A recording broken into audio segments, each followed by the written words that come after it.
PC George ഇയാള് ആർക്കും വേണ്ടാത്തൊരു അമ്മാവനല്ലേ. ഈ കല്യാണത്തിനൊക്കെ അമ്മാവന്മാര് ദക്ഷിണയൊക്കെ മേടിച്ചിട്ട് പെറ്റയും പാക്കമൊക്കെ മേടിച്ചിട്ട് അവിടെ ഇവിടെയും പോയിട്ട് ആ ചെറുക്കന്റെയും പെണ്ണിയും കയ്യിലൊക്കെ കയറി പിടിക്കും, അവരുടെ വസ്ത്രമൊക്കെ അഴുക്കാക്കും. ഇങ്ങനത്തെ ഒരു അമ്മാവനല്ലേ ശരിക്കും ഈ PC ജോർജ്.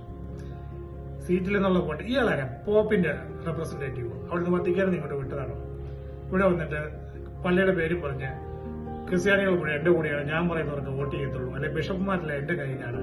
ഇതൊക്കെ കേട്ടിട്ടുണ്ട്. ഒരു ബിഷപ്പ് പോലും പ്രതികരിക്കാത്ത, അല്ലെ ഒരു മെത്രാൻ പോലും പ്രതികരിക്കാത്തത് ഇയാൾ എന്താ ഇങ്ങനെ കയറൂരി വിട്ടിരിക്കുന്നത്? അല്ലെ അറ്റ്ലീസ്റ്റ് ഒരു പ്രസ്താവനയെങ്കിലും ഇവരൊന്ന് പറഞ്ഞിരുന്നെങ്കിൽ ഒന്ന് ഒതുങ്ങിപ്പോയത്. എത്ര പേര് എനിക്കത്ര ഈ ഒരുപാട് നല്ല അച്ഛന്മാരെ എനിക്കറിയാം. അവിടെ ചെന്ന് കഴിഞ്ഞാൽ അവരെല്ലാവരോടും വിനയത്തോടു കൂടിയേ സംസാരിക്കുള്ളൂ. അവരൊരിക്കലും ഒരു നെഗറ്റീവായിട്ടുള്ള കാര്യം പറയില്ല. നന്നായി വാ, അല്ലെ ഐശ്വര്യം വരട്ടെ എന്നൊക്കെ അവർ പറയുള്ളൂ. അതും പറഞ്ഞുകൊണ്ട് ഞാൻ ഇന്നലെ ബിഷപ്പിനെ കണ്ടു, ബിഷപ്പിനെ